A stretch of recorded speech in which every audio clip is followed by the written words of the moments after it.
গর্ভাবস্থার second trimester. অনেকে আছেন যারা গর্ভাবস্থার ফার্স্ট ট্রাইমেস্টার থেকে সেকেন্ড ট্রাইমেস্টারে এসেছে। এই সেকেন্ড ট্রাইমেস্টারে শরীরের মধ্যে নানা ধরনের পরিবর্তন আসে, কিন্তু এইসব পরিবর্তন স্বাভাবিক কিনা তা অনেক মাই জানেন না। তাই আজকের ভিডিওতে আমি শেয়ার করব সেকেন্ড ট্রাইমেস্টারে শরীরের মধ্যে কি কি পরিবর্তন আসে। নমস্কার সবাইকে, আমি প্রিয়া। মম জার্নি বাংলা চ্যানেলে আপনাদের সকলকে জানাই অনেক অনেক স্বাগত।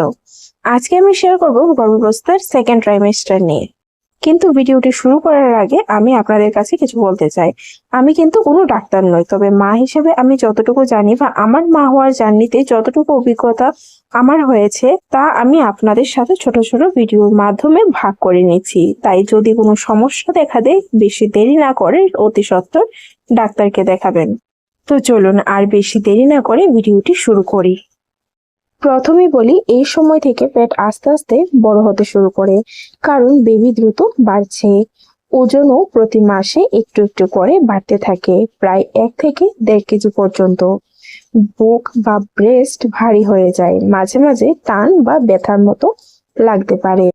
ত্বকে স্ট্রেচ মার্কস দেখা দিতে পারে, বিশেষ করে পেট, কোমর আর স্তনে।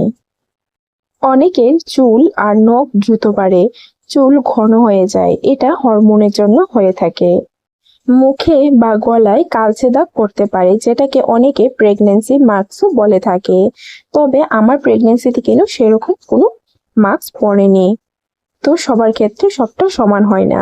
পিঠে আর কোমরে অনেক সময় ব্যথা অনুভব হয়, কারণ পেট বড় হওয়ার ফলে শরীরের ভারসাম্য পাল্টে যায়। কখনো কখনো শ্বাসকষ্ট বা বুক ধড়ফড় হতে পারে, এটা সম্পূর্ণই স্বাভাবিক। হাত পা ফোলা, এটা কিন্তু একদমই স্বাভাবিক, বিশেষ করে গরমে বা বেশি হাঁটাহাঁটি করলে হাত পা ফুলে যেতে পারে।